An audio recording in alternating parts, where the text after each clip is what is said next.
கிறிஸ்துக்கள் அன்பான காலைக்கதை நிகழ்ச்சி நேயர்களே, இந்த நாளிலும் கூட இயேசுவின் புண்ணிய நாமத்தில் உங்களோடு கூட இணைவதில் மிகுந்த மகிழ்ச்சி அடைகின்றோம். இந்த நாளிலும் தேவன் நமக்கு கொடுக்குற வாக்குத்தத்தத்தின் செய்தி ரொம்ப பிடித்தமான ஒரு வசனம் எல்லாருக்கும். சங்கீதம் 23:4 வசனம். நான் மரண இருளில் பள்ளத்தாக்கில் நடந்தாலும் பல்லாப்புக்கு பயப்படேன்.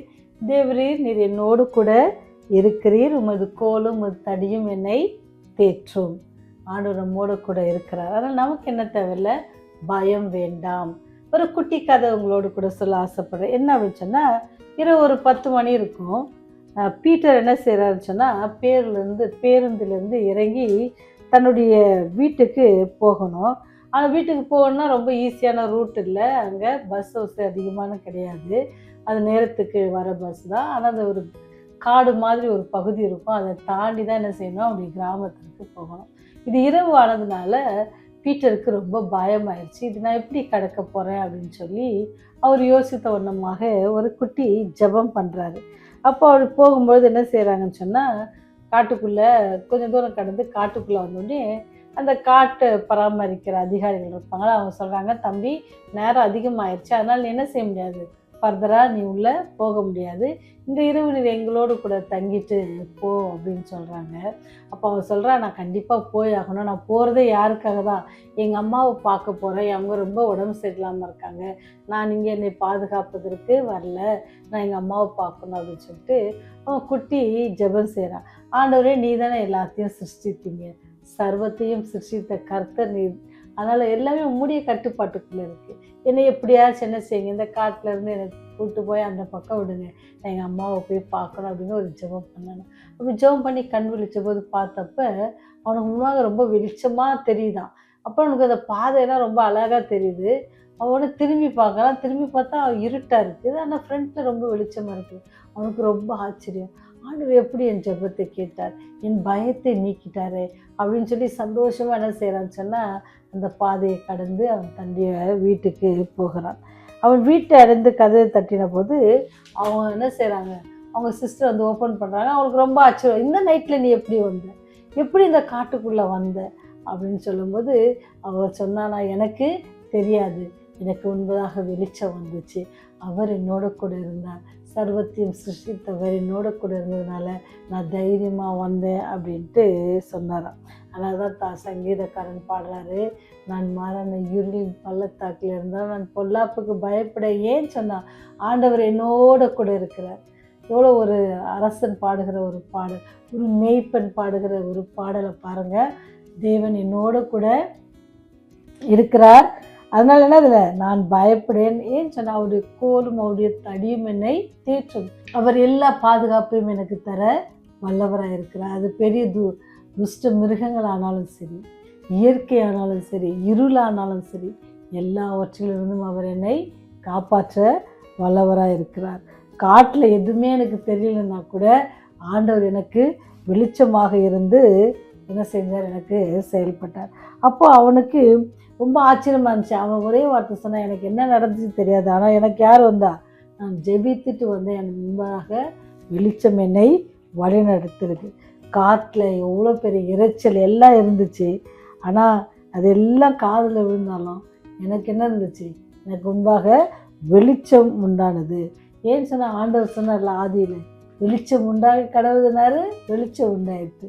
அவரே என்னது, நீதியின் சூரியன், அவரே உலகத்திற்கு ஒளியாக இருக்கிறார்.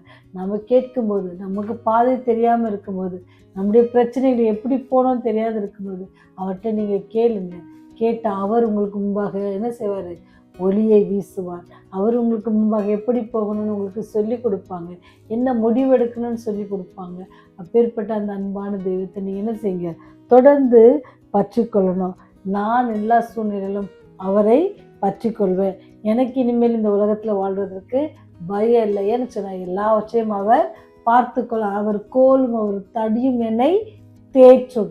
அதனால் நான் என்ன செய்ய மாட்டேன், பயப்பட மாட்டேன். மரணமே வந்தாலும் நான் என்ன செய்ய போகிறதில்ல, பயப்பட போகிறதில்ல அப்படின்னு சொல்லி நீங்களும் நானும் ஆண்டவருக்குள்ளே நம்மை ஒப்பு கொடுத்து முடிவெடுக்கும் பொழுது, அவர் நம்மோடு கூட இருந்து எப்படி அந்த வாலிபனுக்கு உதவினாரோ, அதே தேவன் உங்களுக்கும் எனக்கும் உதவுவதற்கு அவர் காத்து கொண்டிருக்கிறார், ஆயத்தமாக இருக்கிறார்.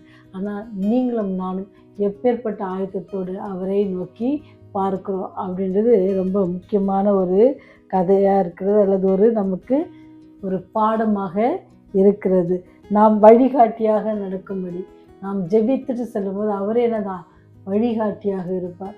எப்படி நம்ம ஒரு காரில் பயணம் பண்ணும் பொழுது நம்ம ரூட் போடுறோம், நமக்கு தெரியாத இடம் போகிறோம் அப்படின்னு சொன்னால் உடனே மேப் போட்டு அது மாதிரி நம்ம போகிறல, அதே போல் நம்முடைய பாதையில் அவர் என்ன செய்வார், மேப் போட்டு நம்மை அழைத்து செல்வார். அதற்கு நாம் ஒரு ஆண்டவர்கிட்ட நம்மை ஒப்பு கொடுத்து, ஆண்டவர் நீர் எங்களுடைய பாதைகளை செவ்வையாக்குங்க, அப்படி நீங்கள் ஜெபிப்பீங்கன்னு சொன்னால் தேவன் உங்களோடு கூட என்னோட கூட இருந்தவர் வழி நடத்துவார்.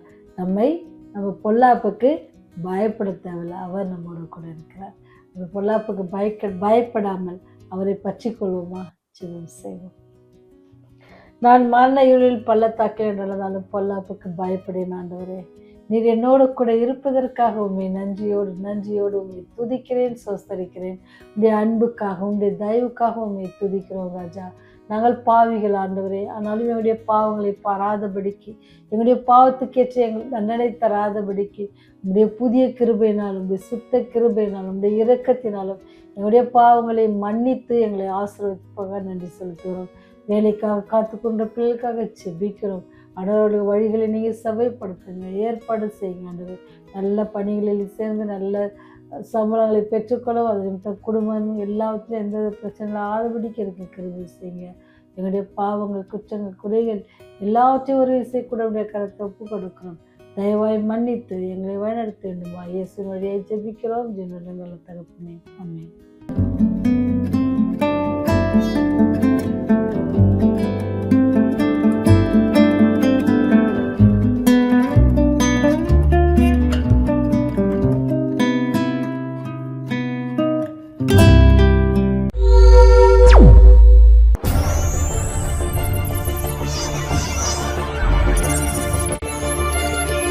நீங்கள் பார்த்துக் கொண்டிருப்பது உங்கள் ரிவைவல் டிவி.